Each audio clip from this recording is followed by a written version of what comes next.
저는 제주연구원 김시우 연구원입니다.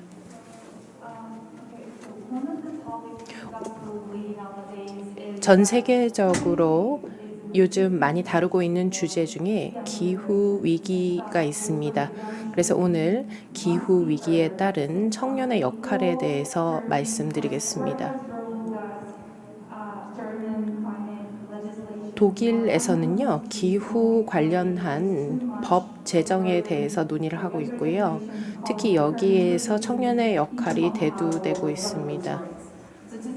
그래서 오늘 이 문제에 대해서 다루게 될 것이고요.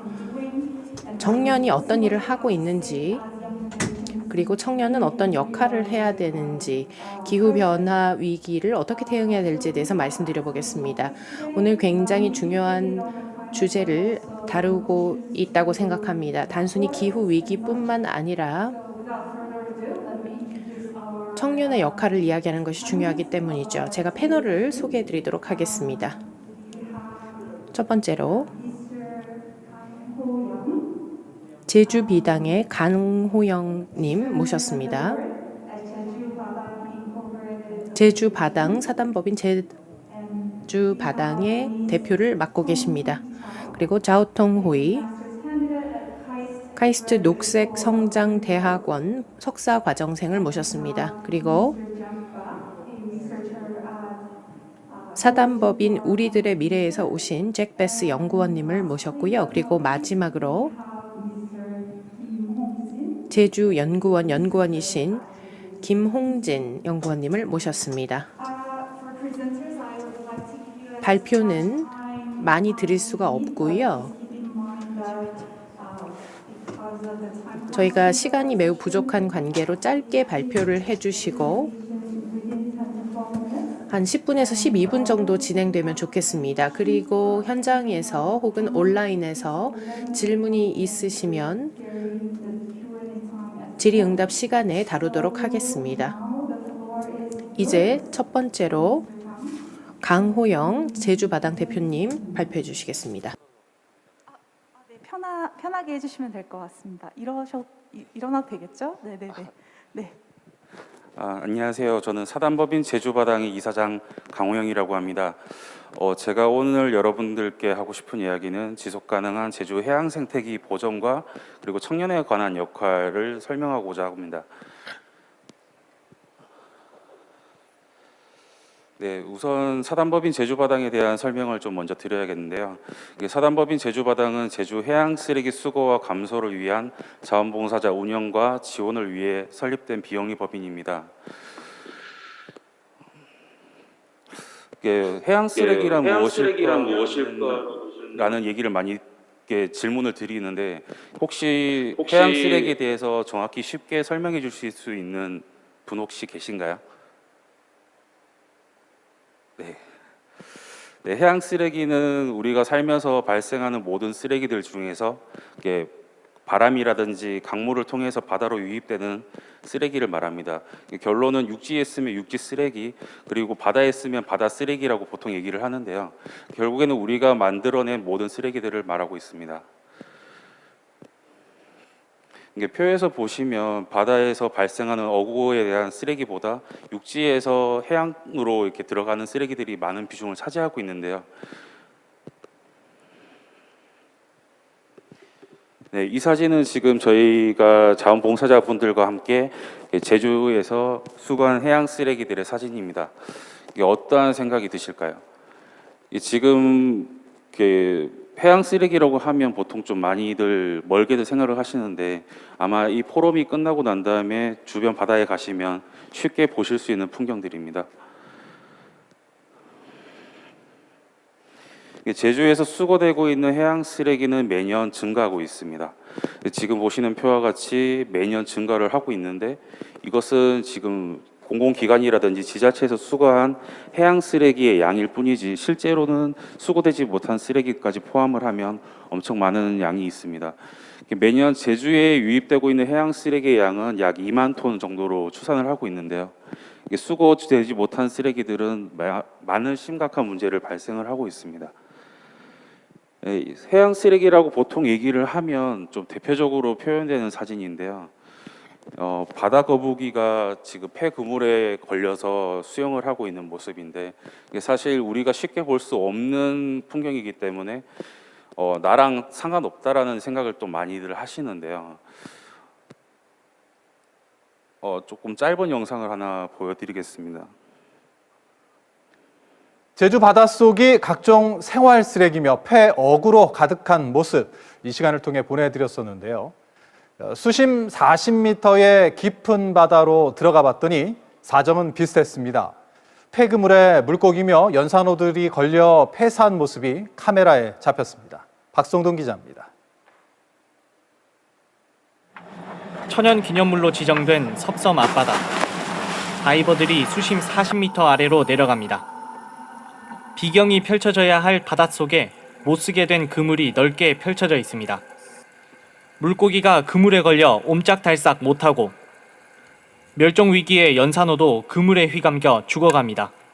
강담돔하고 아홉동가리돔, 그다음에 우럭 같은 종류가, 우럭 같은 경우는 오래돼 가지고 아예 썩어서 이렇게 뭉그러져 있는 모습도 볼 수 있었고요. 고깃배에서 쓰던 준학들이 바위를 칭칭 휘감고 다이버가 일일이 풀어내느라 애를 씁니다.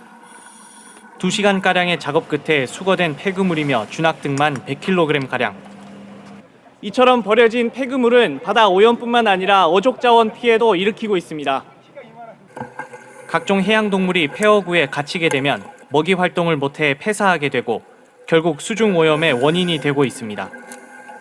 특히 폐어구들은 상대적으로 부피가 크고 수거도 어려워 전문 다이버들도 힘에 버거운 상황입니다. 일일이 하나씩 잘라서 다 모아서 다 수거를, 제가 볼 때 굉장히 방대한데요. 한 7, 80m 정도? 어선들이 조업을 하다 못쓰게 된 그물이며 낚싯줄을 그대로 버리는 사이 제주바다 생태계는 깊은 바닷속까지 병들어가고 있습니다. MBC 뉴스 박성동입니다. 네, 이 뉴스는 솔직히 최근에 좀 많이 나오는 얘기들이죠. 어느 방송사든지 한 번씩 나오는 겁니다. 뭐 휴가철이라든지 관광철에도 이런 문제를 좀 많이들 얘기를 하고 계시는데, 그때 철만 얘기를 하는 게 아니고 사실상 우리 주변에 항상 있는 문제입니다. 근데 저는 이런 해양 쓰레기에 대해서 왜 일을 하고 있는지에 대해서 오늘 좀 설명을 해야 될 것 같은데요. 저는 이런 질문을 많이 받습니다. 너는 왜 이런 일을 하고 있는지. 저는 전문 환경 활동가, 환경 운동가 그런 사람은 아니었습니다. 근데 저는 지금 왜 이 자리에 서 있고 이런 얘기를 하고 있는지를 좀 말씀드리겠습니다. 저는 솔직히 좀 평범한 직장인이었습니다. 도심에서 태어나서 뭐 프랜차이즈 일을 하면서 가맹점주님들의 창업을 도왔던 일을 했던 사람이었는데요.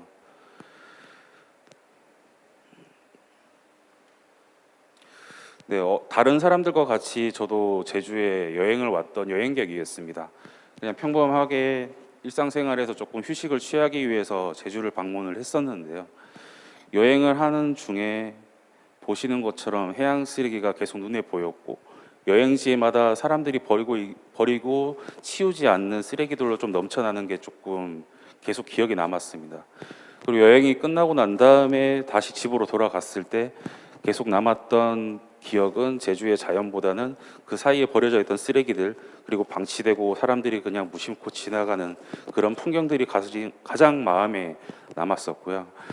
그래서 좀 고민을 하다가 이런 문제를 왜 사람들이 관심을 가지지 않는지, 해결할 수 있는 방법은 무엇이 있을지라는 고민을 많이 하던 찰나에 제주로 오게 되었고, 지금은 사단법인 제주바당이라는 이름으로 다른 자원봉사자분들과 활동을 계속하고 있습니다. 그렇다면 여기서 지금 오늘 제가 얘기를 해야 될 가장 중요한 내용 같은데요. 이런 문제를 청년들이 할 수 있는 일은 무엇인지 조금 고민을 해본다면, 사실 청년들이 할 수 있는 일은 없습니다. 혼자서라면 말이죠. 혼자서는 솔직히 해결할 수 있는 문제가 없죠. 혼자 쓰레기를 주워도 그 쓰레기는 좀 미미할 뿐이고, 다른 사람들이랑 같이 좀 많은 활동을 좀 진행을 해야 되는데요. 정말 혼자서는 할 수 없는데 나랑 똑같은 생각을 가지고 있는 사람들이랑 같이 많은 사람들이랑 같이 활동을 하고 그리고 정보를 공유를 하고 이런 문제를 또 많은 사람들에게 알린다면 조금 더 해결할 수 있는 문제가 있지 않을까요? 사실 환경에 대한 고민들을 많이들 하십니다. 근데 고민만 하고 그냥 걱정만 하시죠. 그런데 우리가 같이 당장 자원봉사자분들과 쓰레기를 줍더라도 그 문제는 해결되지 않을 거고 그렇지만 다른 사람들이랑 같이 조금 더 많은 사람들이 함께 한다면 그 문제보다 해결은 되진 않겠지만 조금이라도 깨끗한 환경이 유지되진 않을까요? 제가 오늘 마지막으로 드리고 싶은 얘기는 당장 고민만 하지 마시고 관심을 가지고 그 고민을 같이 공유할 수 있는 사람들이랑 당장 시작을 하시는 시작점이 지금 당장 죄송한데 네 고민만 하지 마시고 청년들은 지금 그 고민을 시작할 수 있고 다른 사람들을 조금 더 많이 알려주시고 네 어쨌든 지금 제가 하고 싶은 얘기는 고민만 하지 말고 행동으로 옮겼으면 좋겠습니다. 그것이 청년이 할 수 있는 가장 첫 시작이 아닐까라고 말씀드리고 싶습니다. 네, 그럼 발표를 마치도록 하겠습니다.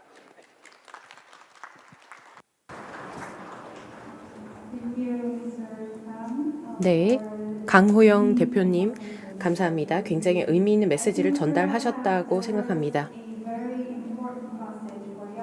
특히 청년 세대에게 우리가 기후와 관련해서 이런 쓰레기 문제를 그냥 방관하면 안 되고 뭔가 액션을 취해야 된다. 그런 부분에 대해서 메시지 잘 전달해 주신 것 같습니다. 그리고 그리고 중요하지만 문제가 되는 이런 어떤 해양 쓰레기 문제, 환경 문제가 또 조림 관련한 문제가 있습니다. 따라서 다음 연사이신 자오통 후이님께서 동해라고 한국 이름을 가지고 계신데요. 자오통 후이님께서 중국 조림 사업에서의 청소년의 역할, 청년의 역할에 대해서 말씀을 해주시겠습니다. 자오통 후이님. 네, 감사합니다. 슬라이드를 공유하면서 발표를 시작하겠습니다. 보실 수 있으실지 모르겠습니다. 안녕하십니까? 제 이름은 자오통 후이입니다. 소개 감사드립니다. 저는 현재 카이스트 녹색성장대학원에서 석사 과정을 밟고 있습니다. 오늘 중국 조림 사업의 발전 사항과 청년의 역할에 대해서 말씀을 드리겠습니다. 이 그림으로 시작해 보도록 하겠습니다. 올해 초에 제가 SNS에 올린 사진이었습니다. 베이징에서 보통 봄에서 많이 이렇게 일어날 수 있는 일인데요. 지난 20년 동안 이런 장면을 많이 봤습니다. 저도 어렸을 때 기억을 생각해 보면 이런 장면을 많이 기억하게 되었습니다. 가끔 일어나는 일일 수도 있겠지만 이제는 현실이 되었습니다. 카이스트에서 녹색 성장 관련한 공부를 하고 있지만 또 이런 장면을 봤을 때 우리가 미래에 기여할 수 있는 특히 제가 중국인으로서 중국의 미래에 어떻게 기여할 수 있을지에 대해서 생각해 보는 것은 중요하다고 생각합니다. 우리 사회에서는 현재 많은 문제가 있습니다. 중국에서는 코로나19가 겨울 동안 계속해서 더 심각해질 것이고 그럼 경제가 어떻게 타격을 입을지에 대해서 많은 걱정들이 있습니다. 그래서 많은 문제를 해결하기 위해서 중국의 청년들이 더 활발한 활동을 벌이고 있습니다. 탕핑 운동이라고 하는 이니셔티브가 시작되었습니다. 스스로를 다치게 하지 않고 현대 사회를 살아갈 때 자신을 지켜나가는 그런 것과 관련한 운동입니다. 힘이 없다고 생각하는 이런 청년들이 자신에게 스스로 도전 과제를 던지고 그리고 글로벌 차원에 처해진 문제, 그러니까 미국이라든지 대한민국의 청년들과 함께 이니셔티브를 공동체를 구축하여 이니셔티브를 진행하는 그런 내용입니다. 더 이상 우리가 시간을 지체할 수 없는 그런 현재 당면한 문제들부터 시작하고 있습니다. 중국에서 어떤 중요한 메시지를 주는 속담이 있습니다. 만약에 계획이 1년이면 벼를 심어라. 그리고 계획이 10년이면 나무를 심어라. 그리고 계획이 100년이면 자녀를 교육해라. 라고 하는 속담이 있습니다. 그래서 이렇게 어떤 세대를 걸치는 교육은 굉장히 장기간의 긴 프로젝트라고 할 수 있겠습니다. 그렇기 때문에 세 가지의 예를 들면서 제가 발표를 진행해 보도록 할 텐데요. 첫 번째는 가지고 있는 자원과 능력을 동원하는 것, 그리고 문제를 재정의하는 것, 그리고 앞으로 나아가는 것, 이렇게 세 가지를 생각할 수 있겠습니다. 첫 번째는 어떻게 중국의 청년들이 디지털 기술을 활용하여 기후 액션을 해 나가고 있는지에 관한 것입니다. 여러분 보시겠지만 이 개미숲이라고 하는 것이 UNEP에서 1919년 시작이 되었는데요. 알리페이 같은 그 중국의 카카오페이처럼 쓰이는 그런 페이들, 굉장히 친환경적인 부분에 대해서 많은 관심을 보이고 있습니다. 뭐 대중교통을 사용하거나 중고 물품을 구입해서 사용하거나 이를 통해서 그린 에너지를 구축하는 것이죠.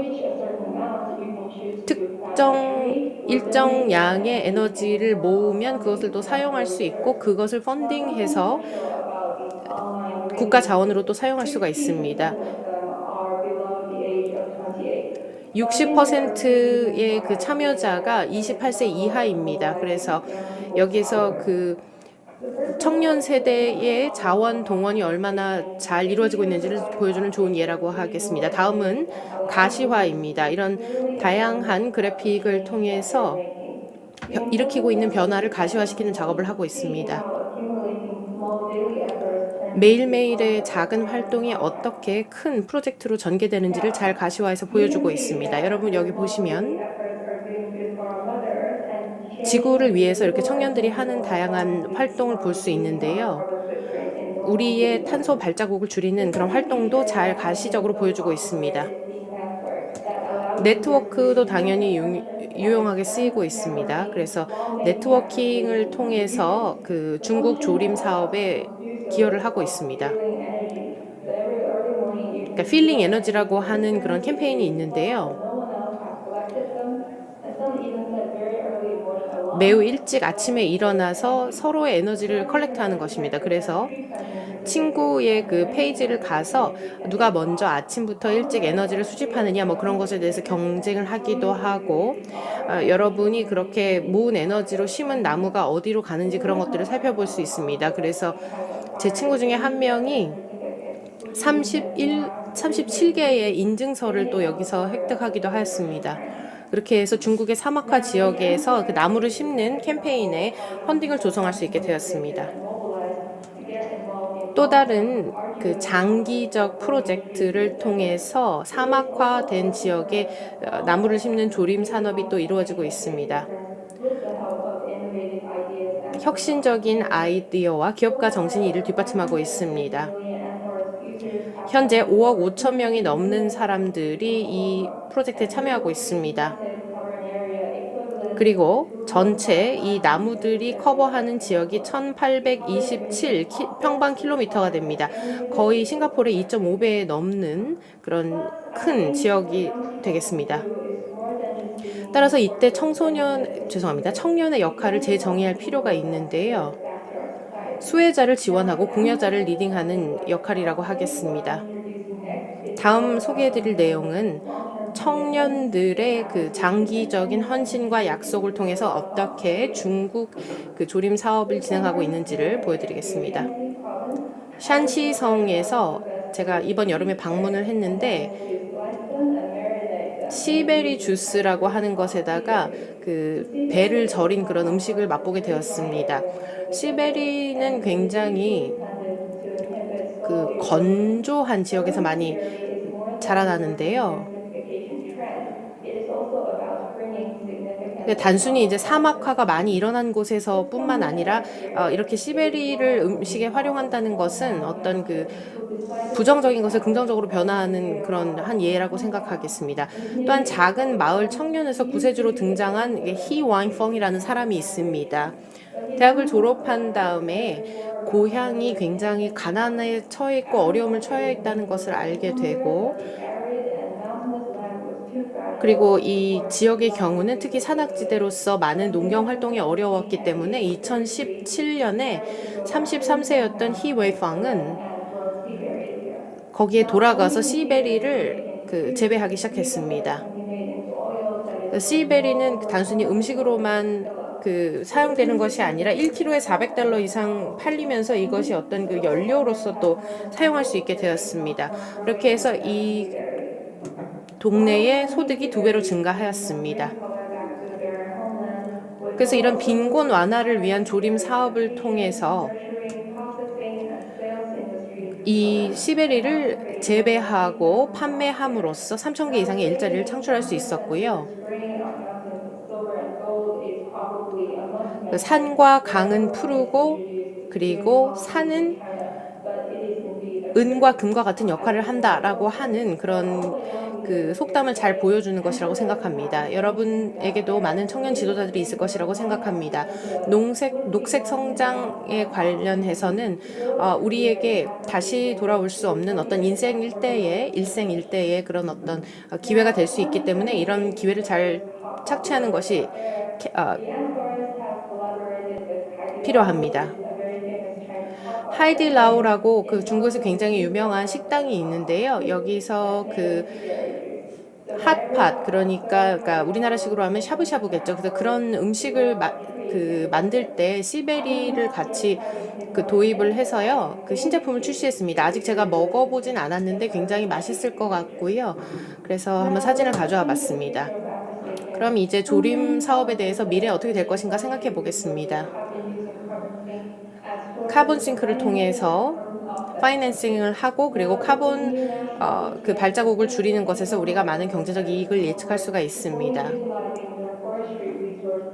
조림 사업을 통한 자원을 활용해서 농업 종사자들과 마을 주민들에게 소득 증대를 안겨줄 수 있겠습니다. 예상되는 수요는 750만 ton이고요. 신청량으로는 158만 ton이 되겠고요. 신고된 바로는 542만 톤 정도가 됩니다. 여기 굉장히 많은 다양한 한자들이 나와 있는데요.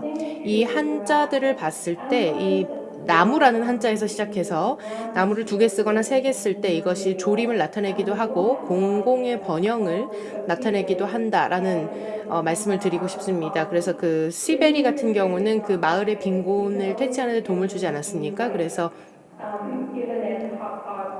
아까 말씀드린 것처럼 핫팟이라든가 김치찌개 같은 거 이런 것도 어떻게 보면 큰 연관이 없어 보이지만 우리가 다양한 아이디어를 생각해 볼 수 있다는 것입니다. 제 발표 경청해 주셔서 감사합니다.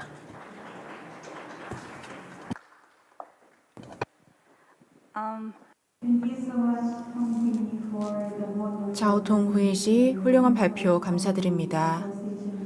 중국의 조림 상황에 대한 인사이트풀한, 즉 여러 가지 영감을 주는 말씀을 해주셨습니다.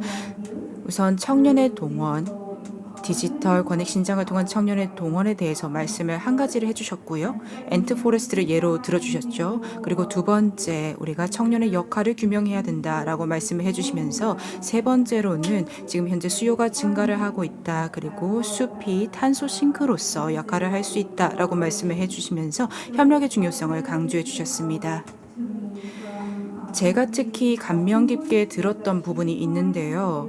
이 청년이라는 것을 그냥 보조하는 역할이 아니라 주도하는 역할이다라고 정의해 주신 부분입니다. 그냥 소극적인 수혜자가 아니라 적극적인 기여자다라고 말씀을 해주신 부분이 저에게 있어서는 감명 깊었습니다. 네, 지금 숲에 관련된 구체적인 사례를 방금 들었는데요. 그리고 이런 구체적인 사례에 대한 발표자의 인사이트를 들어볼 수 있었습니다. 저희 생태계가 사실 긴밀하게 서로 엮여 있죠. 이 바다 이야기를 했고 이제 숲 이야기를 해보았는데 이 바다와 숲 모두 이 기후 위기에 커다란 영향을 미치는 두 영역입니다. 이제는요, 바다와 숲 이야기를 해 보았으니 조금 거시적인 이야기를 해볼까 합니다. 기후 위기에 대해서 거시적인 이야기를 해 주실 분은 영국에서 오신 분이십니다. 영국은 지금 COP26이 열리고 있는 곳이기도 하죠. 영국에서 오신 잭 베스 씨가 COP26에 대한 생각을 나눠주시면서 또 탄소 가격제에 대한 의견을 나눠주실 예정입니다. 말씀 청해 듣겠습니다. 네, 따뜻한 소개 말씀 감사합니다. 내외기빈 여러분 안녕하십니까? 여러분들께 이렇게 말씀을 드릴 수 있게 되어서 기쁘게 생각합니다. 이런 종류의 행사들, 이 청년들이 대표자의 역할을 가지고 이야기를 할 수 있는 자리가 많이 생겨서 너무 기쁘게 생각합니다. 이 청년의 참여, 청년의 행동에 대해서 저희가 많은 발전을 이루어내고 있는 것 같습니다. 그래서 이 기후변화와 관련해서 많은 흥미로운 이니셔티브가 이루어지고 있습니다. 제 동료도 많이 관여를 하고 참여를 하고 있고요. 많은 좋은 이야기를 들을 수 있을 것 같습니다. 하지만 오늘은요, 저는 좀 다른 일을 해볼까 합니다. 이 청년의 참여가 아니라 제가 최근에 고민하고 있는 부분에 대해서 말씀을 드리도록 하겠습니다. 저는 저희가 경계심을 늦춘다면 큰 문제가 될 수 있다라고 하는 한 가지 생각을 가지고 있는데요. 이게 사실 새로운 문제가 아닙니다. 인류가 계속해서 가지고 왔던 문제입니다. 그럼에도 불구하고 이 문제가 가장 큰 중요성을 가지고 있는 지금 임계점에 와 있다라고 생각을 합니다. 굉장히 관심을 가져야 하는 이 문제는 기반 없는 약속입니다. 그냥 공언이죠. 그냥 블라 블라 블라에 대해서 말씀을 드리고 싶습니다. 이 정치적으로 기후변화를 논함에 있어서 굉장히 중요한 두 가지 영역이 있는데 이 두 가지 모두가 서로 영향을 주면서 굉장히 위험할 수 있습니다. 한 가지는 기후변화 행동에 대한 청년의 리더십, 그리고 두 번째는 2040년, 2050년, 2060년까지 탄소 중립을 달성하겠다라는 논지입니다. 하지만 우선 제가 말씀드릴 부분은 청년 리더십 자체가 위험한 것은 아니다라는 겁니다. 반대죠. 제가 위험하다라고 말씀드리는 부분은 이 서로가 현재 리더들이 서로 책임을 떠넘기고 있다라는 겁니다. 이 탄소 목표가 굉장히 미래에 잡혀 있고 지금 당장은 책임을 질 수 없는 상황입니다. 지금 현재 청년에 대한 탄소 이야기, 그리고 청년이 리더로서 역할해야 된다라고 하는 이 중요성 현재의 리더들, 현재의 기업들을 책임감에서 떨어뜨려 놓는 계기로서, 매개로서 작용하고 있습니다. 아시는 것처럼 지금 지난 몇 주 동안 COP26이 이루어지고 있는데요. 다시 한번 말씀드리지만 기후 협상이라는 것은 이 고위급에서 너무나도 이루어지기 힘든 일이고 저희가 맞춰야 하는 속도에 맞추어서 이런 협상이 일어나기가 쉽지 않은 현실입니다. 그리고 이 글로벌 리더들이 계속해서 청년의 이해관계를 존중한다라고는 하지만 이런 것들이 실제로는 일어나고 있지 않은 상황입니다. 특히 선진국의 글로벌 리더가 있다면, 그래서 저에게 혹시 알려주실 수 있을까요? 어떻게 구체적으로 이 탄소를 사용하는, 이 석탄을 사용하는 발전소를 폐지한다라는 것이 어떻게 청년들에게 도움을 주는지, 이렇게 구체적인 일을 저에게 설명해 주실 분이 있다면, 설명해 주실 현재 글로벌 리더분이 있다면 정말 기쁜 마음으로 설명을 듣겠습니다. 이 청년 리더들의 이야기를 들어보면 지금 사실 청년들의 이야기가 존중이 되고 있냐, 청년들이 리딩을 하고 있냐라고 할 수 있냐라고 물어본다면 답은 아니다입니다. 그렇다면 어떤 기관이 잠재적으로 이런 리더의 역할을 할 수 있을까요? 이 변화를 만들 수 있는 자원과 힘이 우리 청년에게 주어졌을 때 어떤 기관이 그 역할을 할 수 있을까요? 이 청년에 대한 내러티브는 귀감이 되는 이야기입니다. 전 미국 대통령인 오바마 대통령이 이 주 초에 COP26에서 여러 가지 이야기를 하면서 대부분의 시간을 청년은 중요하다라는 것을 상기시켜 주는데 할애를 했습니다. 오바마 대통령은 이 청년 리더들이 전 세계 세계적으로 성공적인 일을 하고 있으며 청년 리더들이 임팩트를 만들어내고 있다. 청년이 마음가짐을 바꿔야 된다. 이런 이야기를 하고 있습니다. 혹은 각 개인들이 이제 맞는 방향으로 나아갈 수 있도록 해야 된다라고 했는데요. 하지만 한 가지 간과한 부분이 있습니다. 이 청년을 지원하기 위해서 사용되고 있는 이 자원과 시간들이 세대를 초월한 파트너십을 구축하기 위해서 사용이 될 수 있고 더 효과적인 임팩트를 낼 수 있다라는 사실입니다. 지금까지 이야기를 한 내용들을 들어보면 그 이유는 짐작하실 수 있을 거다라고 생각합니다. 이렇게 청년에게 짐을 지워주고 리더가 그리고 기업이 정부가 세운 장벽을 청년이 뛰어넘을 것이다 라고 그냥 무책임하게 미루는 것은 말 그대로 무책임한 일입니다. 그냥 청년이 문을 차고 들어오기를 기다리는 게 아니라 그냥 문 뒤에 있는 사람들이 문을 열어주면 훨씬 더 편한 거거든요. 기후에 대해서 잘 아는 청년을 지원하고 그리고 기후에 대한 청년 리더십을 지원하는 것은 사실 좋은 일입니다만은 청년 지원 내러티브와 사실 상충되는 부분이 많습니다. 2017년부터 2019년까지 사실 영국 정부만 하더라도 연간 화석 분야에 제공한 보조금이 60억 달러가 넘습니다. 이는 지속가능한 발전이라는 글로벌 나래티브와 맞지 않는 일이죠. 그렇기 때문에 그런 화석연료 산업에 제공되는 여러 가지 보조금의 일부만이라도 청년 리더십에 제공된다면 얼마나 더 좋은 일을 할 수 있을까라고 생각하는 것은 사실 어렵지도 않은 일입니다. 그렇기 때문에 청년 리더십을 말로만 지원할 것이 아니라 정부 내에서 고위급 내에서 청년이 실제로 참여할 수 있는 경로를 열어주는 일이 필요합니다. 이 탄소 예산 리포트를 보면 알 수 있듯이 저희가 필요한 변화를 만들기까지, 즉 가장 기후 변화로부터 타격이 심한 미래를 피할 수 있기까지 11년이 남은 상황입니다. 청년을 그냥 묶어두는 것은 저에게 있어서는 선택지가 아닙니다. 상당한 양의 자원을 통해서 청년 프로젝트를 지원을 해야 할 것이며 청년은 지금 현재 이렇게 자원을 운용할 수 있는 능력을 갖춘 사람들과 함께 교류할 수 있는 장을 확보될 수 있어야 할 것이며 이런 행동은 지금 시작되어야 합니다. 이제 이 탄소 가격제에 대해서도 잠깐 이야기를 해보려고 하는데요. 저희가 도달해야 되는 한 가지 합의가 있습니다. 파리 협약의 제6조입니다. 제6조를 살펴보면 지금 탄소 크레딧, 탄소 시장에 대한 여러 가지 모호한 부분이 남아 있는데 이 모호한 부분을 완전하게 깨끗하게 해결하지 않으면 우리가 탄소 중립을 빠르게 달성할 수 없습니다. 이렇게 애매한 부분을 해결해야만 탄소 가격제를 분명하게 시작을 할 수 있습니다.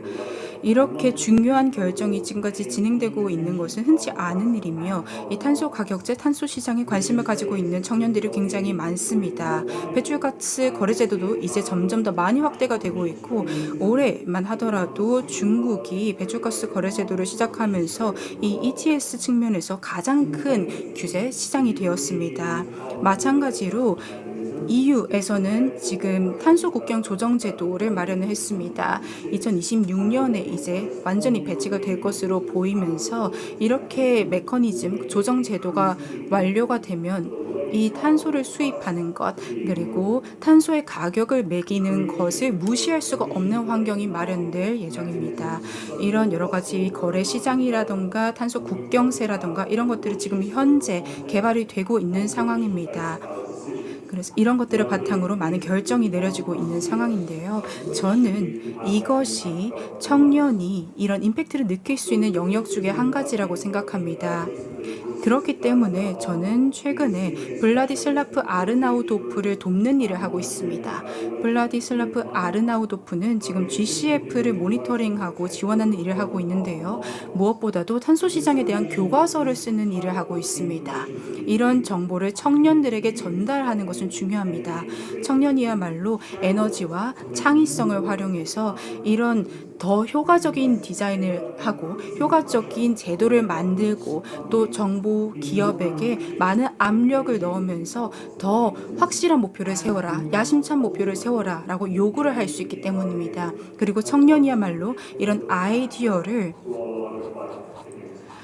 활용해서 기후 위기에 대한 싸움에 더 적용할 수 있는 힘을 가진 사람이기 때문입니다.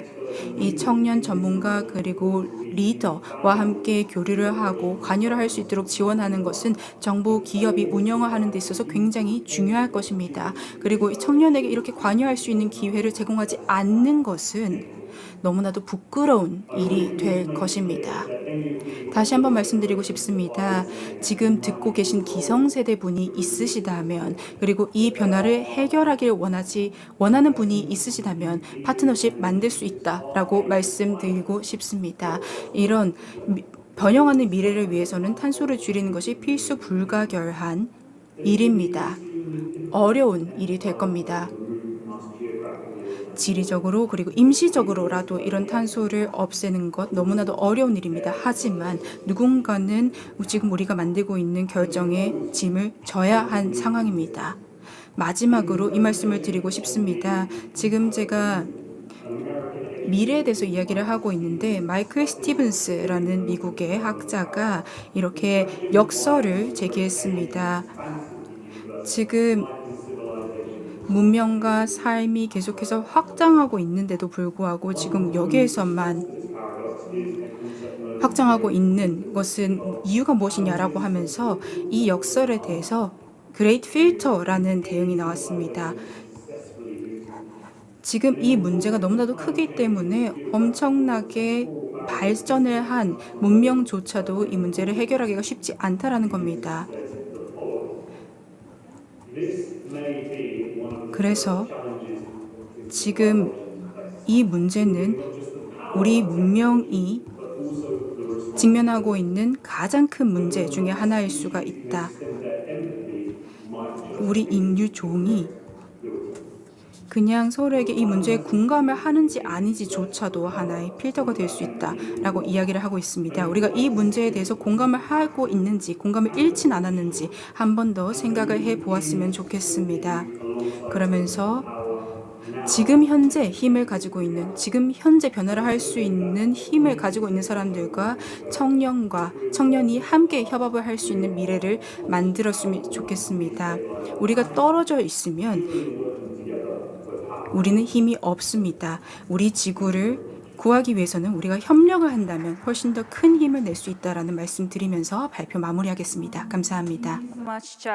네, 잭 베스님 감사합니다. 굉장히 인사이트가 풍부한 말씀을 해주셨습니다. 정말 핵심적인 이슈, 특히 이 기후 위기 시대에 청년이 해야 될 부분에 대해서 아주 중요한 핵심적인 부분을 말씀해 주셨다고 생각합니다. 청년은 현재 권력이 있는 사람들을 도와서, 그리고 우리가 가용할 수 있는 플랫폼을 통해서 이런 변화에 일조를 해야 된다라는 말씀을 해주신 것 같고요. 이 중요한 부분을 말씀해 주신 점 다시 한번 감사드리고요. 추후에 질의응답을 통해서 더 많은 의견을 들어보도록 하겠습니다. 이제 마지막 발표자분을 모셔보도록 하겠습니다. 저와 함께 제주연구원에 재직하고 계시는 김홍진 연구원님의 발표를 들어볼 것인데요. 글래스고에서 곧 마침 돌아오신 김에 제주를 대표해서 글래스고 다녀오셨는데요. 그래서 컵26에서 얻으신 어떤 인사이트라든가 그 세계은행과의 공조, 제주은행 사례에 대해서 말씀해 주실 것으로 기대됩니다. 부탁드리겠습니다. 이해 감사합니다. 이런 훌륭한 내용 주최해 주신 점 감사합니다. 저는 이 행사명이 매우 마음에 듭니다. 제가 속했던 프로젝트 중에서 우리가 어떻게 하면 파트너십을 더 공고히 할 수 있을지, 이 특별한 청년 분야에 대해서 어떤 파트너십을 공조할 수 있을지, 북미, 남미, 유럽, 아프리카와는 어떻게 할 수 있을지에 대해서 많은 연구를 해왔기 때문에요. 매우 관심이 많고요. 잭 베스님께서 말씀하셨던 어떤 그런 분노랄까요? 그런 부분에 대해서 충분히 공감을 하고요. 그 부분에 대해서 좀 설명을 부연할 수 있었으면 좋겠습니다. 사실 잭 베스 씨와 저는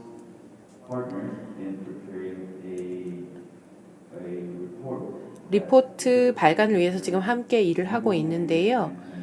신재생 에너지와 배터리 저장 기술과 관련한 내용에 대해서, 특히 기후변화의 대응에 관한 그런 부분에 대해서 지금 같이 함께 책임 연구팀에서 근무를 하고 있습니다. 그래서 그 부분과 관련해서, 그리고 COP26에 제가 참석해서 그 느꼈던 소회 등에 대해서 말씀을 드리도록 하겠습니다. 그 리포트를 보면요. 배터리 에너지 저장 시스템, 특히 그 태평양 지역의 관련한 그런 프로젝트입니다.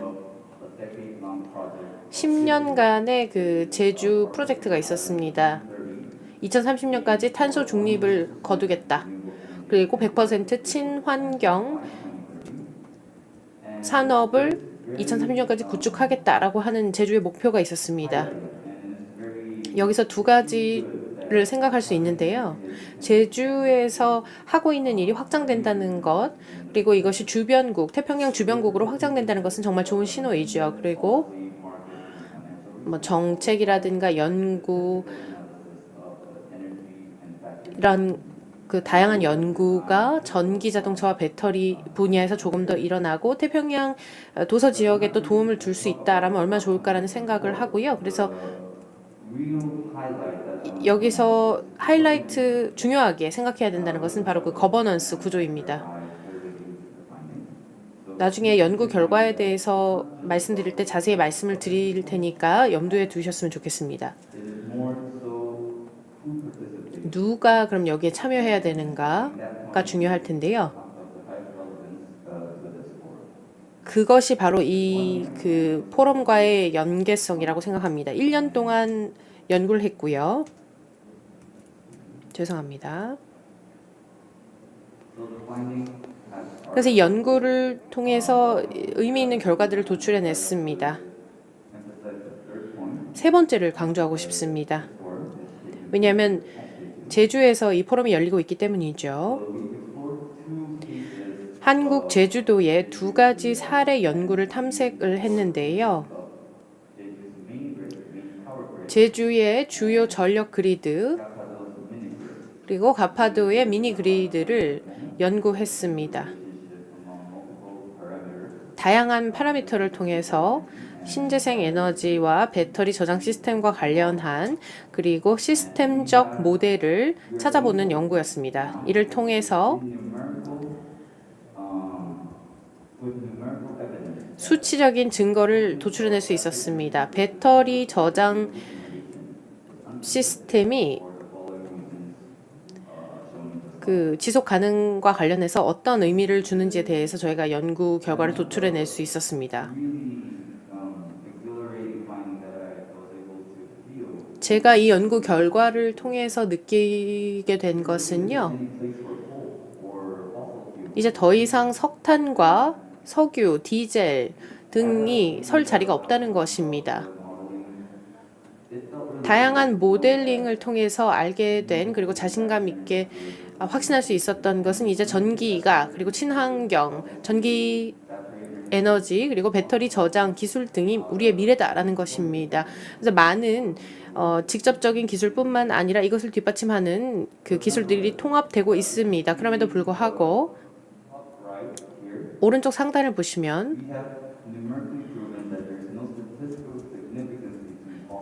화석 연료와 배터리에 큰 차이가 없었다는 것입니다. 아마 그 투자 관점에서 사람들이 생각을 하겠죠. 왜 석탄에 투자하면 안 되냐를 생각했을 때, 뭐 풍력, 태양력에 투자를 해라. 더 효율성이 높기 때문이죠. 그리고 비슷한 결과가 가파도 미니그리드에서 발견이 되었습니다. 우리가 받은 로 데이터를 통해서 다양한 통계를 도출해냈고, 그리고 여기서 나타난 결과를 보면 굉장히 미래에 희망을 주는 그런 연구 결과들이었습니다. 이런 가변 신재생 에너지 소스 등을 보면요, 미국, 아프리카 이런 데서도 많이 활용할 수 있는 그런 에너지 가능성이라는 것입니다. 제주는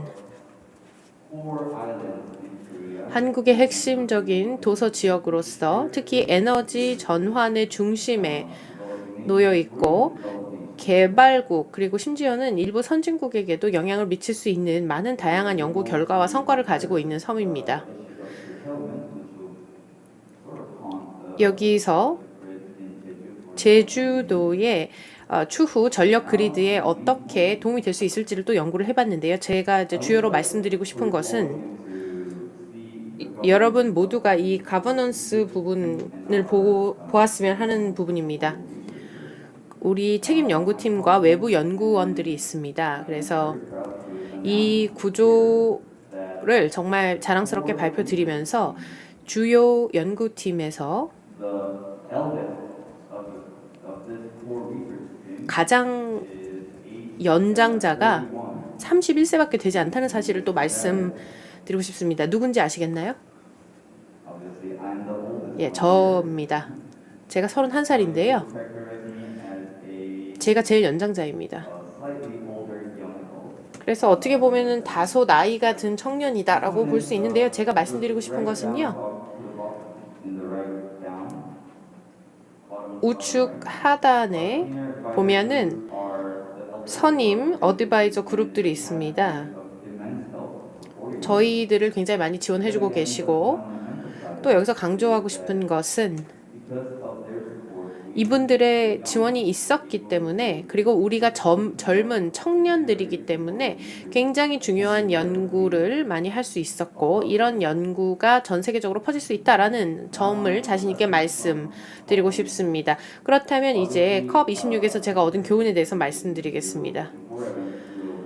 제가 글래스고 가기 전에 이 발표 자료를 만들었는데요. 이 사진 보시면 밀라노에서 있었던 지난 프리콥 행사입니다. 많은 청년들이 모여서 청년 주도의 지속 가능한 회복을 원했습니다. 그리고 비국가 행위자들의 참여를 촉구하였습니다. 유엔의 사무총장이 큰 관심을 끌었고 안타깝게도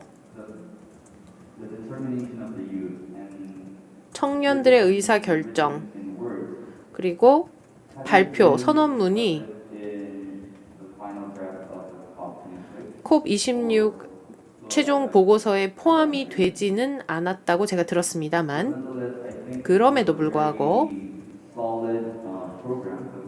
이 프리콥이라는 것이 굉장히 공고한 프로그램이다라고 생각을 합니다. 왜냐하면 이제 유엔의 컵 조직위원회에서 공식적으로 인정하는 회의이면서 이집트에서 그리고 아랍에미레이트에서 향후에 있을 콥 27, 28과 관련해서 이 프리컵에서 할 수 있는 역할이 많다는 것입니다. 여기에서 비국가 행위자의 참여라는 내용이 있는데요. 그것이 바로 제가 생각했을 때 제가 할 역할이 아닌가, 제가 할 역할과 관련 있는 것이 아닌가라고 생각이 들었습니다. 여기 많은 분들 행위자로서 참가하고 있죠. 대부분은 정부 기구의 대표자로서 컵26 아니면 뭐 제주도의회라든지 바바리아의 주정부 그리고 뉴욕의 주정부 등에서 참여를 하죠. 하지만 저의 경우는 비국가, 그러니까 그 비정부 기관의 행위자라고 볼 수 있습니다. 사실 뭐 굉장히 어렵습니다. 이렇게 비정부 기관 사람으로서 제가 연구도 미룬 채 가서 참여해야 됐기 때문에 좀 어려움이 많았습니다만 전 제주도지사이신 원희룡 지사님께서 워싱턴과의 그 친밀한 관계가 있었기 때문에 제가 그 덕분에 참여를 할 수가 있었고 저와 사상이 같고 비슷한 그 청년들을 많이 만날 수가 있었습니다. 뭐 주지사님들이라든지 환경운동가들이라든지 많은 분들을 만나면서 수백만, 수천만 혹은 희망컨대 100만 명, 수백만 명의 사람들이 우리와 같은 생각을 가지고 기후 위기에 맞서 싸우고 있다라는 것을 알게 되어서 매우 좋은 기회였다고 생각합니다. 죄송합니다. 따라서 아태 영 리더스 포럼을 위한 메시지는 다음과 같이 제가 드리고 싶습니다. 저도 청년이지만 다른 청년들을 봤을 때 이 기후 위기에 대해서 절대적으로 우려하고 두려워하고 있다는 것을 알 수 있습니다. 이 기후 위기와 관련해서 우리가 가지고 있는 걱정의 레벨이 다릅니다. 잭 베스도 언급한 바 있지만 이러한 이유 때문에 이런 위기에 대한 우려 때문에 우리가 걱정을 할 수는 있지만 젊은이들은 이 청년들이라는 것은 매우 빠른 속도로 정보를 수집할 수도 있고요. 그리고 비교적 자유롭게 인터넷 등을 사용해서 의사소통을 할 수가 있습니다. 그래서 제가 제안 드리자면은 기성세대와 청년들은 비교를 할 때 젊은이들, 청년들이 기회가 주어졌을 때 더 탁월한 능력을 발휘한다라는 것을 강조드리고 싶고요. 우리 청년들이 모은 정보 그리고 우리 사이에 서로 자유롭게 의사소통하는 것이 아마도 역사에 남지 않을까라고 생각이 들고요. 밀라노에서 있었던 이 프리컵 등의 행사들을 보더라도 젊은 청년들은 기후 위기에 대응할 수 있는 큰 역할을 할 수 있을 거라고 생각합니다. 잭 베스님께서 분노하고 있는 만큼 우리가 더 빨리, 더 많이 그 역할을 해야 된다고 생각합니다. 발표 마치겠습니다. 네, 연구원님. 훌륭한 발표 감사합니다. 김홍진 연구원님께서는 청년의 역할에 대해서 말씀을 해주시면서 특히 콥26에 대한 이야기를 나눠주셨습니다. 그리고 세계은행 그리고 과 함께 협력을 하면서 배터리 에너지 저장 시스템에 대한 연구 결과도 이야기를 해주셨고요. 그 재생에너지 통합에 대한 이야기도 해주셨습니다. 그러면서 제주의 두 가지 사례를 소개를 해주셨죠. 이 사례는 이 젊은 세대들이 이 기성세대의 도움을 받아 주도적으로 진행했다라는 점에 있어서 의미가 있었는데요. 이런 의미 있는 발표 감사합니다. 저희가 지금 한 17분 정도 시간이 남아 있는데요. 정말 드릴 질문이 너무 많지만 시간이 제한되어 있기 때문에 저희 청중분들이 궁금해하실 핵심 질문들만 몇 개 드려보도록 하겠습니다. 온라인 참여자가 주신 질문이 있는데요. 이 질문은 저희가 조금 대담을 나누고 나서 다루도록 하겠습니다. 우선 강 이사장님께 말씀을 드리겠습니다. 해도 괜찮으시겠습니까? 네.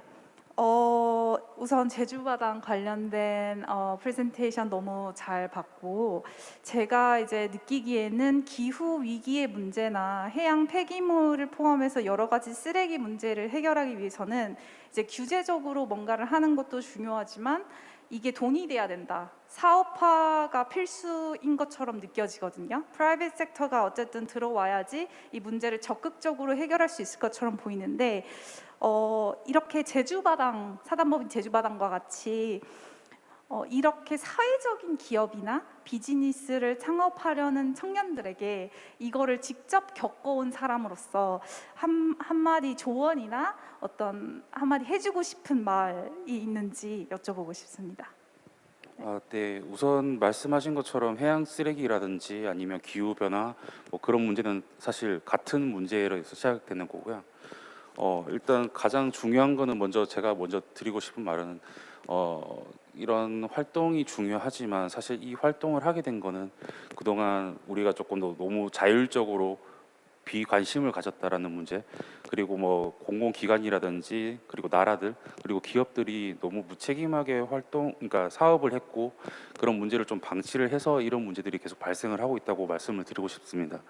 그렇게 되면 뭐 기업이라든지 나라들이 조금 더 강력한 규제를 통해서 이런 발생을 좀 줄일 수 있는 게 먼저라고 말씀을 드리고 싶고요.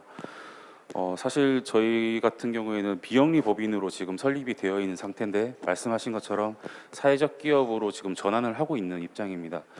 왜냐하면 비영리 법인은 사실상 기부금으로밖에 활동을 할 수밖에 없는 약간 재정적으로 조금 어려운 문제가 있기 때문에 뭐 제품이라든지 이런 서비스를 통해서 그 수익을 통하고 그 수익을 가지고 저희가 이런 활동을 할 수 있는 자금적인 조금 필요하긴 한데요. 사회적 기업이라는 것은 말 그대로 그 수익을 벌어들여서 이런 문제를 해결하고자 하는 모든 사람들이 사실상 사회적 기업가라고 말씀을 드리고 싶고 이런 문제에 대해서 좀 이미 공감을 하고 있고 관심을 가지고 있는 청년분들이 많이 계신데요. 이게 사실 사업이라는 게 정말 쉬운 일은 아니잖아요.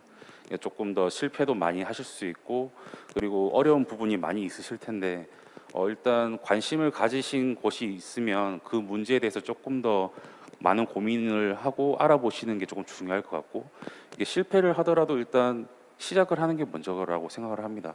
이게 시작을 한다고 해서 무조건 잘 될 수는 없겠지만 이거를 조금 더 만약에 실패를 하더라도 그 실패를 해결할 수 있는 문제를 그러니까 뭐 해결 방법을 조금 더 터득을 하실 수 있을 거고 아마 다른 사람들이 조금 더 많은 조언이라든지 의견을 좀 들어본다면 조금 더 좋은 사업으로 진행을 하실 수 있을 것 같은데 일단 시작을 먼저 해주시고 그리고 다른 사람들이랑 같이 연대를 하실 수 있는 게 가장 중요할 거라고 말씀드리고 싶습니다. 네. 답변 감사드립니다. 그래서 강우영 대표님께서는 이제 이런 사회적 창업을 비즈니스를 생각하는 그 청년분들에게 어떻게 보면은 이게 환경 문제를 해결하기 위한 부분이다 보니까 규제적인 플레이어들도 생각을 해야 되겠고 이제 여러 가지 그 스테이크홀더가 누가 있는지를 좀 고려를 해서 진행을 하는 게 좋겠다. 그리고 각자 그 창업을 하시는 분들끼리의 연계도 좀 말씀을 해주신 것 같습니다. 감사합니다. So I have a question. 이제 자오통후이님께 질문을 드려보겠습니다. 중국에서 사실 선도적으로 기후 액션을 해 나가고 있는데요. 특히 청정 에너지 기술이라든가 그런 부분에 대해서 굉장히 그 기술 보급률, 전기 자동차도 보급률이 높고요. 특히 이런 청년들의 기후 위기와 관련한 행동들이 많이 일어나고 있다라고 제가 알고 있습니다. 작은 마을에서부터 시작해서 앞서서 발표에서도 말씀해 주신 그런 청년도 계시고요. 그래서 질문은 특히 한국의 청년들이 중국의 경험, 그 담대한 경험으로부터 무엇을 배울 수 있을지를 여쭤보고 싶습니다. 예, 질문 감사합니다. 제가 사람들에게 제안을 드릴 만한 자격이 될지는 모르겠지만 제가 말씀을 드리자면 동아시아의 국가들은 경제 성장도 빨랐고 경제가 지금 현재 전환기에 들어가고 있지만 젊은 청년들에게 많은 기회가 있다고 생각합니다. 첫 번째로는 청년들은 크로스오버에 대한 잠재성을 확인해야 됩니다. 뭐 생태계라든가 환경 운동과 같은 것에 대해서 서로 이제 교류를 해야 된다고 생각을 합니다. 단순히 뭐 보스가 얘기했기 때문에 그런 것을 한다 뭐 그런 것뿐만이 아니라 스스로 이런 아이디어를 갖고 분야를 넘나드는 국가를 넘나드는 그런 활동을 해야 됩니다. 중국에서 이런 부분이 굉장히 중요하게 대두가 되고 있고요.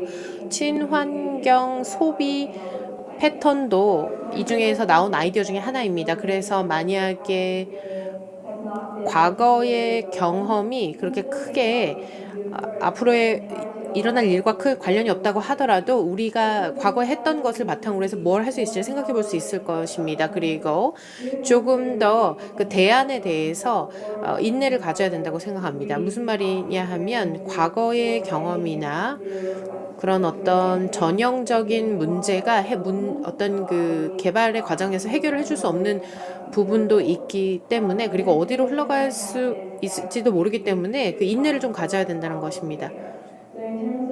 다음은 굉장히 기후변화 때문에 수백만 개의 문제가 있고요. 각 나라마다 아젠다를 세우는 경우가 있는데요. 예를 들어서 제가 한국 TV쇼를 봤는데 백종원 씨가 나오는 그 부분인데, 백종원 씨가 시골에 방문해가지고 그 어떤 재료를, 예를 들어서 뭐 굉장히 못생긴 야채라든가 채소 같은 것을 그 소비자들한테 구입하도록 이렇게 독려하는 그런 프로그램을 본 적이 있었습니다. 그래서 농업 부분에서는 이 어떤 그 음식물 쓰레기를 줄이는데 일조가 되기 때문에, 여기서 말씀드리고 싶은 것은요, 일단 정확하게 문제를 파악하는 것이 중요합니다. 그리고 우리 주변에서 해결책을 찾아볼 수 있다는 것입니다. 해결책을 누가 던져준다기보다는 우리 주변에 있는 것을 통해서 문제를 해결해야 하는 방법이 좋은 방법이 될 것이라고 말씀드리고 싶습니다. 네. 그런 어떤 배경을 잘 통합해서 적절한 환경 문제에 대한 대책을 내놓을 수 있을 것이라고 말씀을 해주셨고요. 이제 잭 베스님께 마이크를 넘겨서 질문해 보겠습니다. 네, 제가 아까도 말씀드렸지만 잭 베스님께서 굉장히 핵심적인 문제를 언급해 주셨습니다. 이런 기후 위기 내에서의 청년의 역할에 대해서 말씀을 해 주시면서 지금 세대 간의 형평성 문제에도 잠깐 언급이 된 것 같아요. 그냥 청년이 주요 행위자, 이 기후 위기의 시대가 되면 청년이 주요 행위자가 될 것이기 때문에 너희가 해라라고 공을 떠넘기는, 아니면 이 임무를 떠넘기는 일이 나타나고 있다라는 거죠. 그런 와중에 청년이 실제로 활동할 수 있는 플랫폼, 변화를 만들 수 있는 플랫폼 부족하다라는 이런 문제를 짚어주셨습니다. 굉장히 중요한 이슈고 생각을 해봐야 할 문제라고 생각을 하는데요. 이미 잠깐 언급을 해주시긴 했지만 어떤 종류의 규제 지원 필요합니까? 어떤 규제 지원이 빨리 이루어져야, 정치인들이 어떤 규제 지원을 해 주어야 지금 힘이 없는 사람들에게 도움이 될 수 있을까요? 네, 질문 감사드립니다. 제가 발표 중에서 두 가지를 언급을 했습니다. 다시 한번 말씀드리자면 자원의 재분배입니다. 이를 통해서 청년 리더십, 청년 프로젝트를 지원할 수 있어야 합니다. 아까도 말씀드렸지만 164억, 엄청난 보조금입니다. 엄청난 양의 보조금이 지금 영국 정부가 화석연료 산업을 지원하는 데 쓰고 있어요. 근데 이게 영국 정부의 수치입니다. 뭐 큰 수치이긴 하지만 즉 보조금 주는 정부 사례 중에 좀 큰 사례이긴 하지만 그래도 단일 정부가 주는 보조금이 이만큼이다라는 겁니다. 이런 보조금을 조금만 떼서 청년 사업에 쓰더라도 큰 교육이 발생한 겁니다. 두 번째는 사실 시행하기가 쉽지는 않겠지만 굉장히 유용할 수 있을 거다라고 생각하는 접근법인데요. 미래 세대 책임위원회를 정부에 세우는 건 어떨까요? 김홍진 연구원님이 COP26에서 이 밀란에서 있었던 청년 행사를 언급을 해주셨습니다. 이 청년이 대표를 한다라고 하더라도 청년이 뭔가 힘이 있는 것이 아니고 청년의 대표를 대리할 수 있는 이런 에이전시가 있는 것도 아닙니다. 이런 법적인 힘을 가지고, 권한을 가지고 정부의 행동을 감시할 수 있고, 만약에 미래 세대의 이해관계에 부합하지 않는 일을 하는 일이 있다면 이를 제지할 수 있는 권한이 있는 플랫폼이 있다면 좋겠습니다. 답은 여기까지로 하죠. 감사합니다. 네, 감사합니다. 많은 생각이 들게 하는 답을 해주셨습니다. 다음으로는 연구원님께 다시 한번 질문드리겠습니다. 글래스고 COP26에 참여하시고 바로 참여를 하셨는데요. 당연히 코로나 검사 음성 판정 받으셨을 거고요. 조금 더 그 글래스고 경험에 대해서 여쭤보고 싶습니다. 질문을 드리자면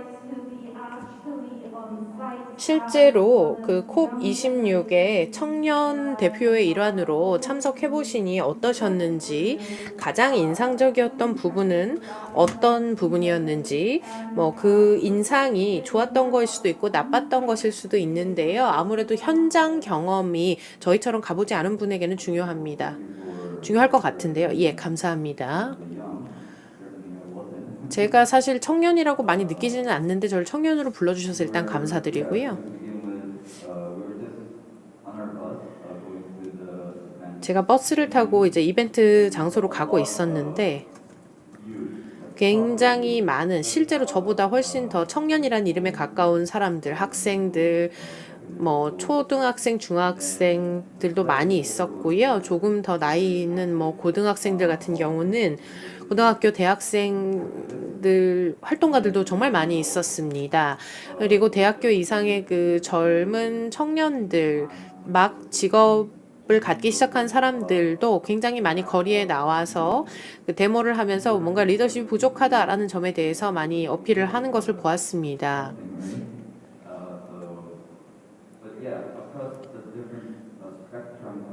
그래서 각기 다른 어떤 그 청년의 스펙트럼을 실제로 볼 수 있었고요. 정말 그 분노가 느껴졌습니다. 이 분노를 보면 이런 분노들이 어떤 폭력적으로 전개되는 경우도 있고 그것이 용인돼서는 안 되겠지만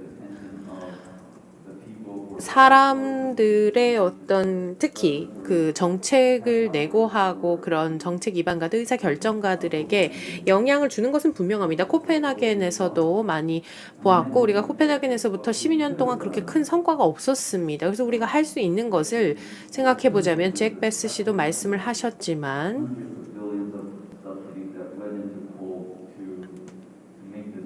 이 지구가 더 이상 화석 연료, 석탄 연료를 사용하지 않기 위해서 많은 대안을 우리가 그동안 생각해 왔는데요.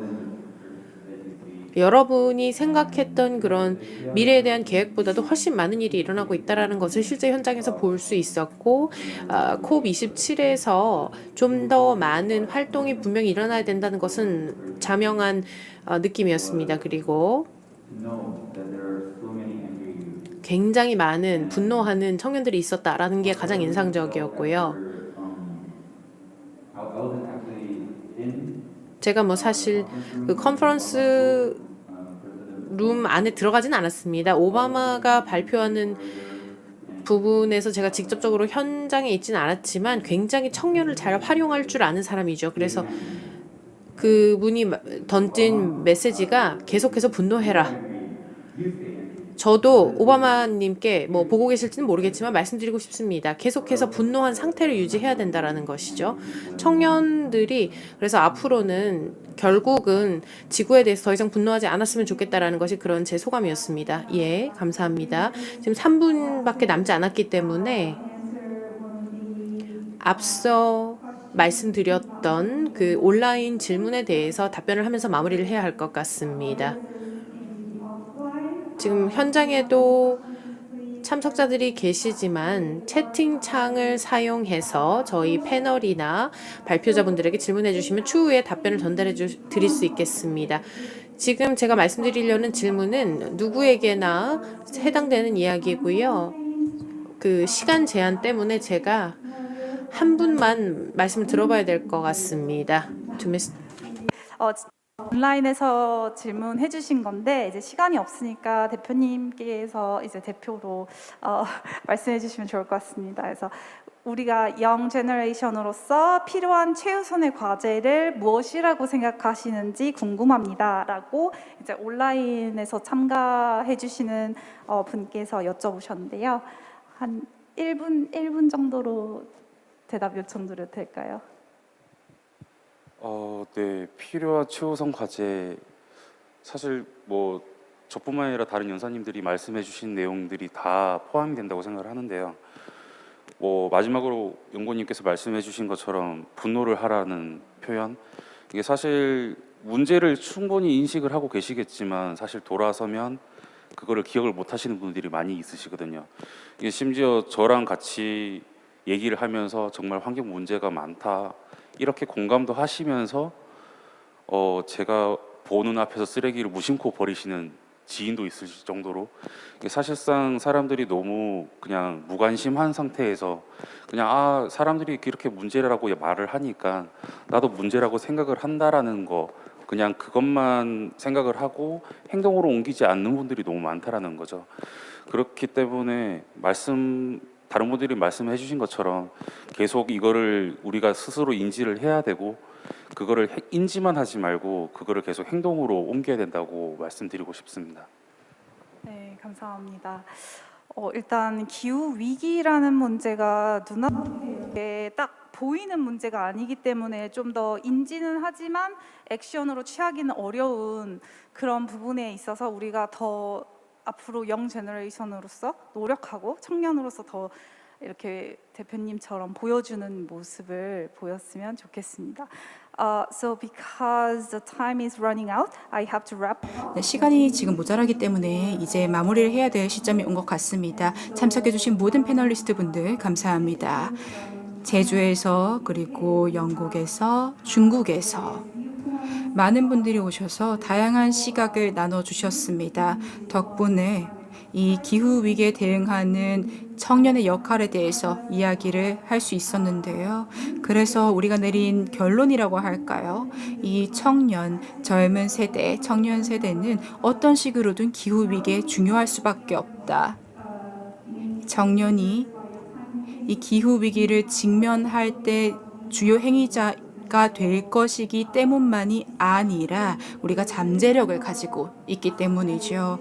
특히 디지털로 연결이 되어 있는 세상에 살아가고 있는 지금 청년이야말로 역량을 가지고 있는 개체입니다. 측정할 수 없을 정도의 큰 힘을 가진 주체입니다. 우리가 가진 디지털 연결성이 있기 때문이죠.